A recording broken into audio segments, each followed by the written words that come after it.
Yes, good morning, everyone. Am I audible? Yes, sir. Okay, very good. Good morning, sir. Your classes Yes, sir. are Good morning, again sir. after. हाँ, good morning, everyone. Good morning, everyone. है ना? सचिन, लवकेश, रोहित, आकाश, प्रत्युष, है ना? And और कौन है मेरे साथ? सागर, है ना? चलिए, good. So, I think this is the first class of the module 2. Yes, sir. This is the first class of module 2. So we are starting. Yes, sir. I am sharing the PPT. So on this PPT, I will explain something. So we are starting the module 2, finite element method. First module के आपके exams online ही हुए थे ना? अच्छे हुए थे? Yes, sir. चलिए, आपकी कॉपियां वैसे चेक हो गई हैं, एवेल्युएट हो गई हैं, ठीक है मार्क्स, है ना? तो चलिए, मैं इसको जरा सा पेन में कन्वर्ट कर लूं पहले।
PPT visible in full mode?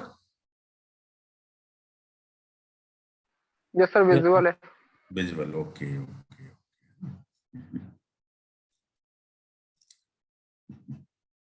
तो देखिए,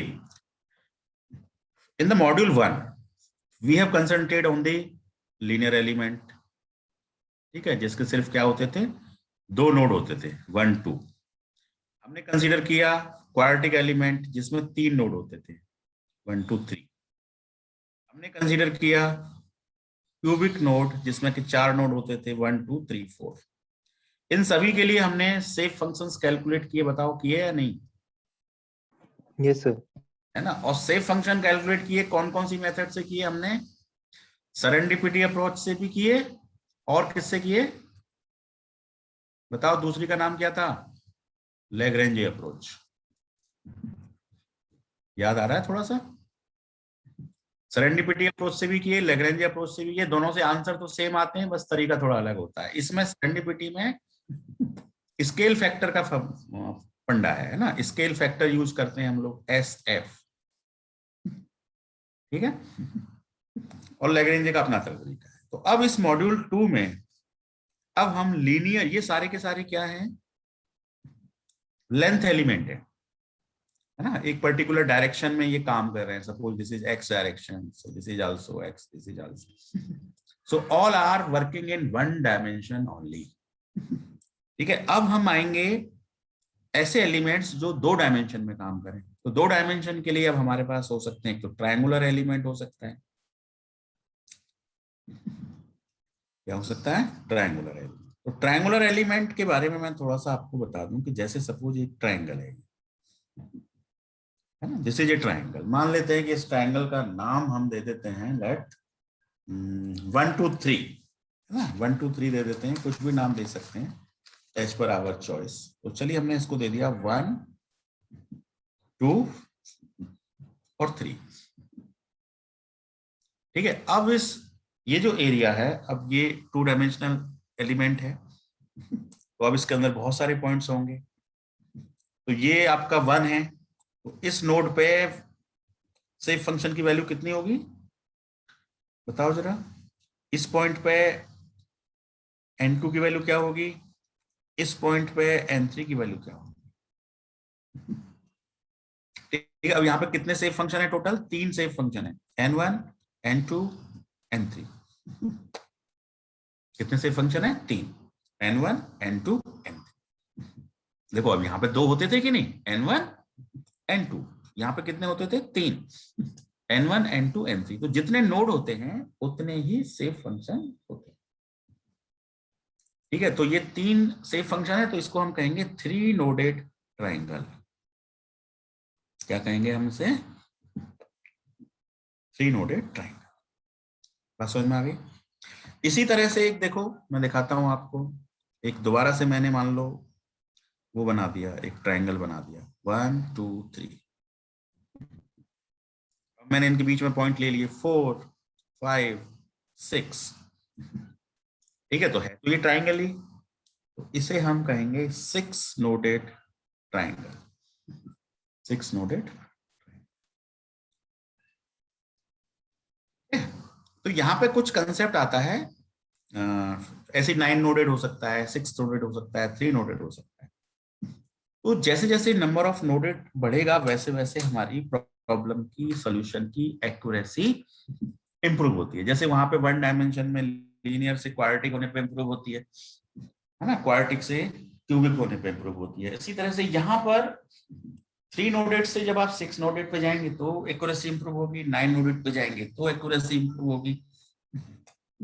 ठीक है, तो 3 नोडेड और 6 नोडेड की प्रॉब्लम्स को तो हम न्यूमेरिकली मतलब मैनुअली कर सकते हैं, लेकिन जब 9 नोडेड की प्रॉब्लम्स होती हैं तो फिर उन प्रॉब्लम्स के लिए हमको सॉफ्टवेयर्स का यूज करना पड़ेगा, that we can't do manually, but accuracy will be more. तो अभी हमारा जो फोकस और कंसंट्रेशन होगा वो 3 नोडेड और 6 नोडेड पर ही ज्यादा रहेगा। ठीक है, तो मैंने आपको 2 एलिमेंट बता दिए, 3 नोडेड 6 नोडेड। अब मैं आपसे एक क्वेश्चन मैंने पूछा था अभी आपसे कि इस पर्टिकुलर नोड पर n1 की वैल्यू कितनी होगी? बताओ जरा कितनी होगी, कोई भी आप में से। एनीवन? देखो ये जो नोड होता था 1, यहाँ पे n1 की वैल्यू क्या रहती थी? इस पॉइंट पे n2 की वैल्यू कितनी होती थी? बताओ, n1 प्लस n2 की वैल्यू कितनी होती थी? टोटल सेप फंक्शंस का टोटल कितना आता है? 7। क्वेश्चन भी आया था ना एग्जाम में, हाँ 1 आता है, बिल्कुल सही बताया प्रत्युष। n1 प्लस n2 का टोटल हमेशा 1 आता है।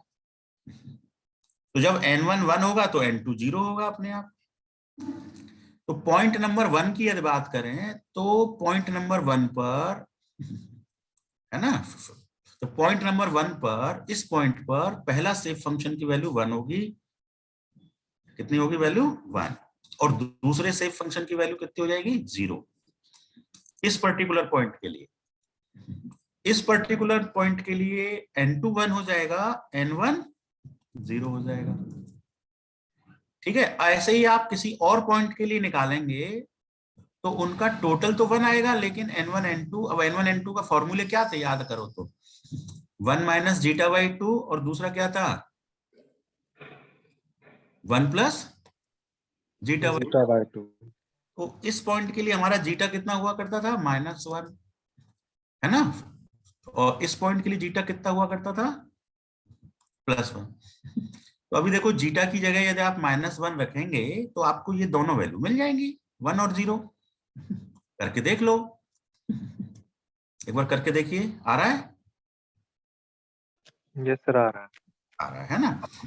तो कहने का मतलब यह है कि खुद अपने नोड पर अपने सेफ फंक्शन की वैल्यू 1 होती है। यदि नोड नंबर 1 है तो पहला सेफ फंक्शन 1 होगा, यदि नोड नंबर 2 है तो दूसरा सेफ फंक्शन 1 होगा, बाकी 0 होंगे।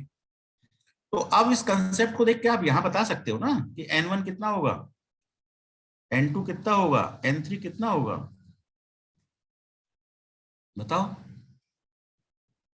आप तो बता ही सकते हो, इतना हिंट देने के बाद, है ना, बिल्कुल बता सकते हो।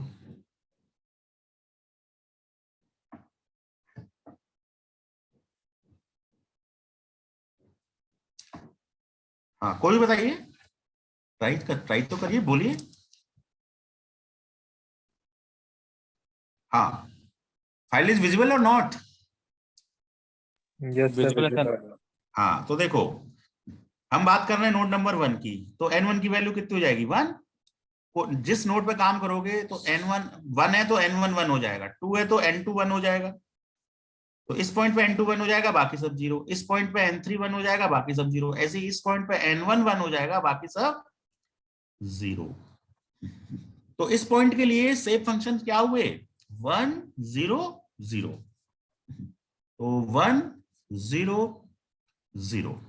इस पॉइंट के लिए कितने हुए सेव फंक्शन बताओ जरा? 0 1 0 0। और इस पॉइंट के लिए कितने हुए 0 0 1। 0 0 1। वेरी गुड, ये थोड़ा सा कंसेप्ट समझ में आ गया है ना?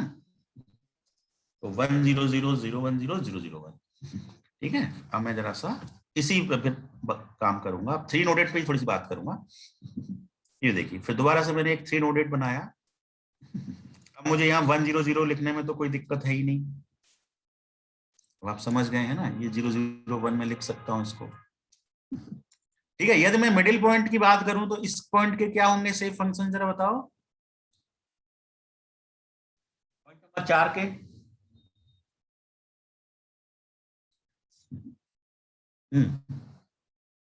चलो 6 नोडेड पे बाद में जाएंगे, है ना, थोड़ा सा भी कॉम्प्लेक्स है। We will go on 6 noded after discussing the 3 nodes. तो अब देखो, ये जो सेव फंक्शन है, तो इस पहले वाले को कहते हैं हम R, दूसरे वाले को कहते हैं S, तीसरे वाले को कहते हैं T। ठीक है, तो एक फॉर्मूला बन गया R plus S plus T will be always 1 होगा। ठीक है, R plus S plus T, देख लो यहां पे भी 1 है, यहां पे भी 1 है। अब मान लीजिए मैं कोई ऐसा पॉइंट ले लूं, जैसे ये पॉइंट 1 है, ये पॉइंट 2 है, ये पॉइंट 3 है, तो मेरा एलिमेंट कैसा है 3 nodded triangle. I am working on 3 nodded triangle. तो यदि मैं कोई एफईएम प्रॉब्लम सॉल्व करूंगा और मान लीजिए मेरे पास ये पूरा एरिया है, इस तरह से कोई एरिया है ना, या कोई ऐसे जिगजैग एरिया है, तो इस एरिया को मैं क्या करूंगा, मैं ट्राइंगुलर एलिमेंट्स में बांट दूंगा। क्या कर दूंगा मैं, पहले मैं लीनियर से डिवाइड, देखो पहले मेरा एलिमेंट एक ही डायमेंशन में था, तो मैं उसे डिवाइड करता था नोड 1 नोड 2 नोड 3 नोड 4। मैं कहता था ये पहला एक एलिमेंट, ये दूसरा एलिमेंट और ये तीसरा एलिमेंट। ऐसे बात करता था कि नहीं करता था? यस और नो? तो सिमिलरली अब मैं यहां पर बात करूंगा पहला एलिमेंट, दूसरा एलिमेंट, तीसरा एलिमेंट, है ना, चौथा एलिमेंट, पांचवा एलिमेंट, छठा एलिमेंट, लाइक दैट। तो इस तरह से मैं इसको बहुत सारे ट्राइंगल्स में डिवाइड कर दूंगा। बोलो करूंगा कि नहीं करूंगा? कर सकता हूं ना? Yes sir. है ना? तो ऐसे करके ट्राइंगल्स के नंबर आ जाएंगे। तो मान लीजिए कि मैंने इसे 7 8 9 10 11 12 13 कितने भी, सपोज 50 एलिमेंट्स में मैंने डिवाइड कर दिया। ठीक है, तो यदि मैं किसी एक एलिमेंट को समझ लूं, एक एलिमेंट का मेरे पास सारी प्रॉपर्टीज आ जाए कि इस एलिमेंट में इतनी स्ट्रेन है, इतना स्ट्रेस है, ये प्रॉपर्टी होती है स्ट्रक्चर में, स्ट्रेन स्ट्रेस, और क्या होती है, डिस्प्लेसमेंट एक प्रॉपर्टी होती है शुरू में, है ना। स्ट्रक्चरल एनालिसिस में क्या करते हैं भाई, किसी भी हम रीजन को स्टडी कर रहे हैं, उसमें हर पॉइंट की डिस्प्लेसमेंट हमें नॉलेज हो, स्ट्रेन का नॉलेज हो, स्ट्रेस का नॉलेज हो, तो हमारी प्रॉब्लम सॉल्व हो जाती है ना। और एक थर्मल प्रॉब्लम है तो हर पॉइंट का हमें टेम्परेचर पता हो, ठीक है, हमें टेम्परेचर ग्रेडियंट पता हो, है ना, फ्लक्स पता हो, तो वहां पे वो प्रॉब्लम का तरीका एक ही होता है, उसमें भी एलिमेंट डिवीजन होता है। तो थर्मल प्रॉब्लम भी सॉल्व हो सकती है, स्ट्रक्चरल प्रॉब्लम। तो अभी हमारा कंसंट्रेशन मॉड्यूल 2 में क्या है, 2 डायमेंशनल एलिमेंट पर है। ठीक है, अब 2 डायमेंशनल एलिमेंट में एक होते हैं ट्रायंगुलर एलिमेंट और एक होते हैं रेक्टेंगुलर एलिमेंट। ठीक है, अब जैसे रेक्टेंगुलर एलिमेंट का मैं आपको दिखाऊं जरा शेप। एक ऐसे रेक्टेंगुलर एलिमेंट, ये रेक्टेंगुलर एलिमेंट आपका आ जाएगा 1 2 3 4। तो इस तरह से आपके 4 हो जाएंगे। एक सेकंड होल्ड कीजिएगा जरा प्लीज। हाँ प्रशांत, हाँ देवेंद्र,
हाँ मैं कह रहा हूँ मौसम थोड़ा ठीक रहे ना तुमको जा रही हो है ना।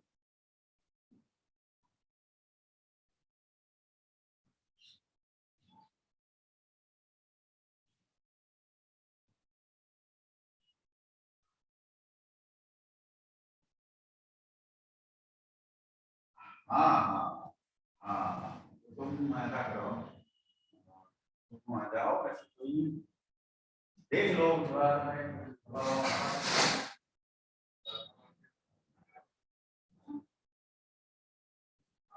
आ जाओ ऐसे कोई गाड़ी आ जाए ठीक है।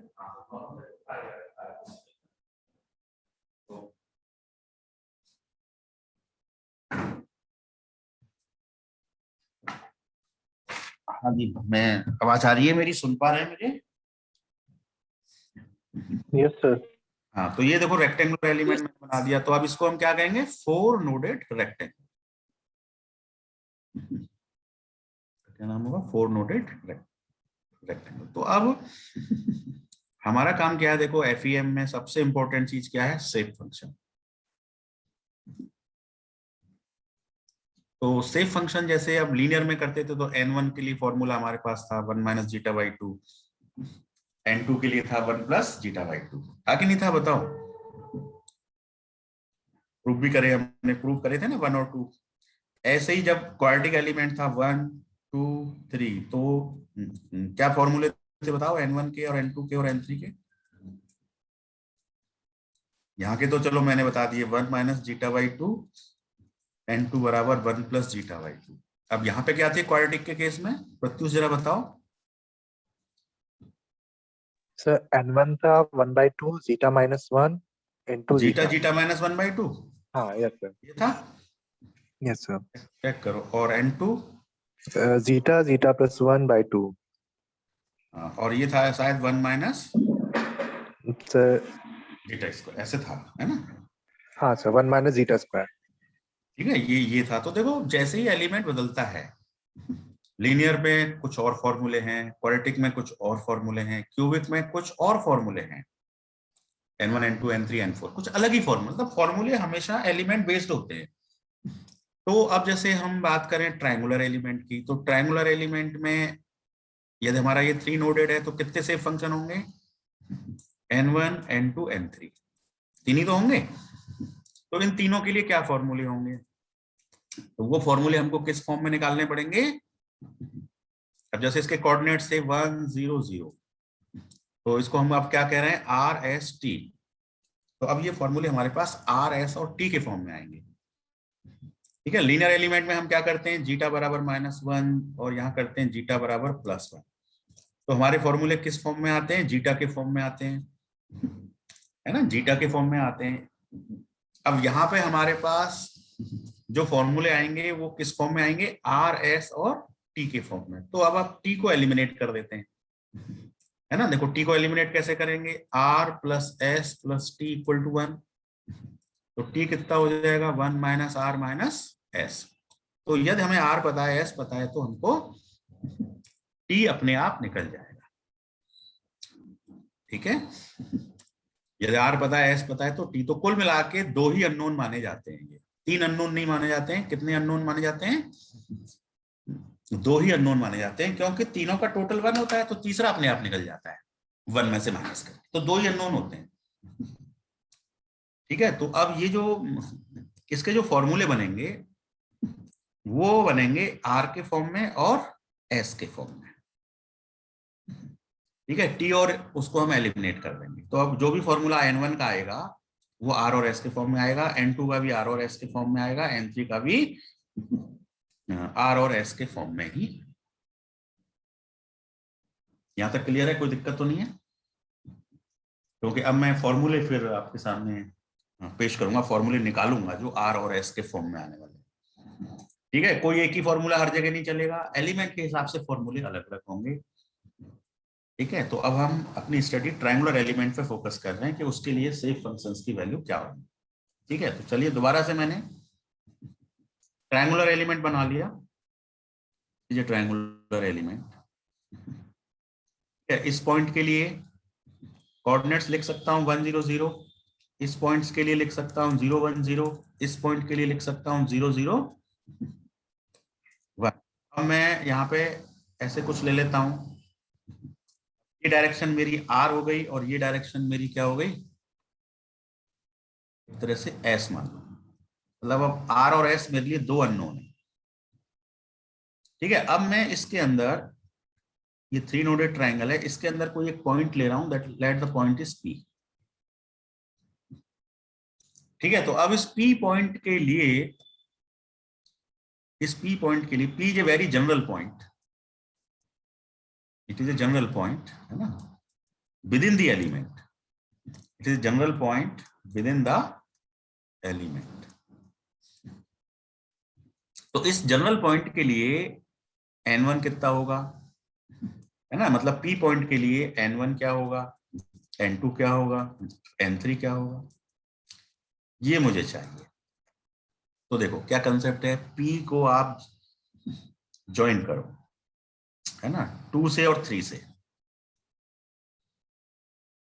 इधर ज्वाइन कर दिया, है ना, चलो 1 से भी कर दिया, p को ज्वाइन कर दिया। तो अब देखो पूरा ट्राइंगल कितने पार्ट में डिवाइड हो गया, 1 2 3, कितने पार्ट में डिवाइड हो गया पूरा ट्राइंगल, बताओ, 3 parts.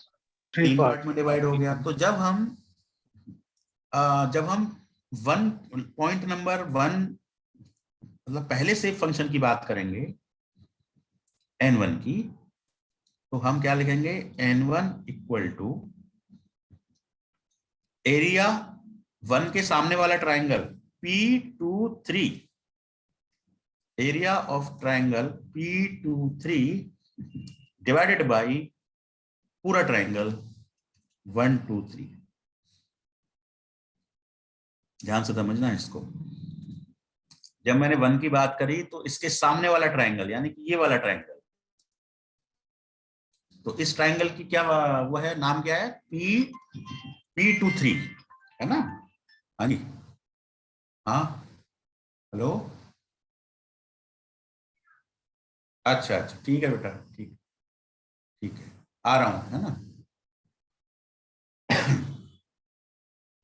तो ये तुम्हारा आ गया एरिया इक्वल टू P23/1, तो ये हमारा n1 हो जाएगा। ठीक है, अब जरा इसको चेक करो, मान लो कि P पॉइंट उठ के 1 पे आ जाए, तो ये ट्राइंगल, ऊपर वाला ट्राइंगल कितना बड़ा हो जाएगा, जरा बताओ। यदि P पॉइंट उठ के यहां आ गया तो ये ट्राइंगल देखो बड़ा हो गया पहले के मुकाबले, Yes, sir. ये एरिया और बढ़ गया इसके अंदर। यदि ये P और आगे बढ़ जाए तो और बढ़ जाएगा एरिया, बढ़ेगा नहीं बढ़ेगा। यदि इसको और आगे बढ़ा दें तो ये पूरा ट्राइंगल कवर कर लेगा। तो यदि मैं पॉइंट 1 के लिए बात करूं, n1 निकालूं इस फॉर्मूले से, तो ऊपर भी ट्राइंगल 1 2 3 हो जाएगा और नीचे भी ट्राइंगल 1 2 3. जाएगा, दोनों कट करके 1 आ जाएगा। तो देखो n1 के लिए सेफ फंक्शन की वैल्यू 1 होती है। इस तरह से लिंक करो चीजों को, एरिया से, समझ में आ गया होगा। ठीक है, तो अभी आज के लेक्चर में इतना ही, इसी को काम को आगे बढ़ाते हैं सेकंड लेक्चर में, दोबारा ज्वाइन होते हैं हम 12 बजे। ठीक है,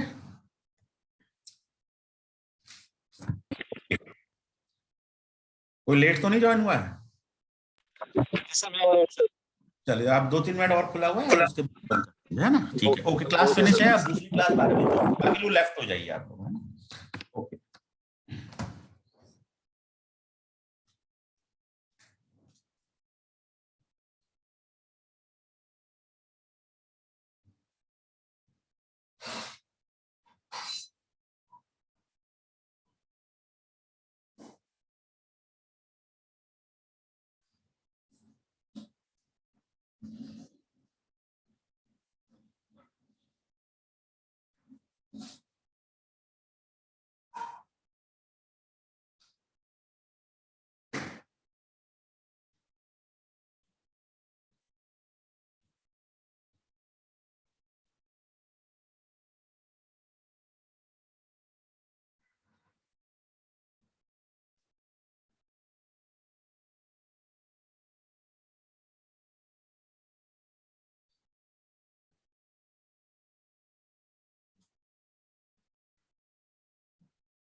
हाँ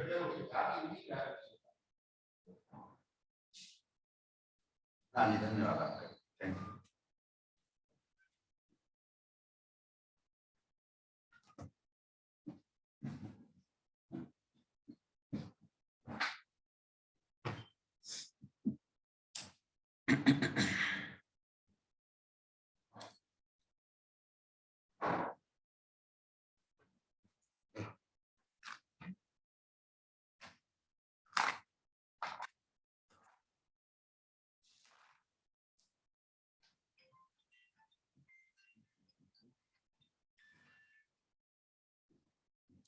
हेलो,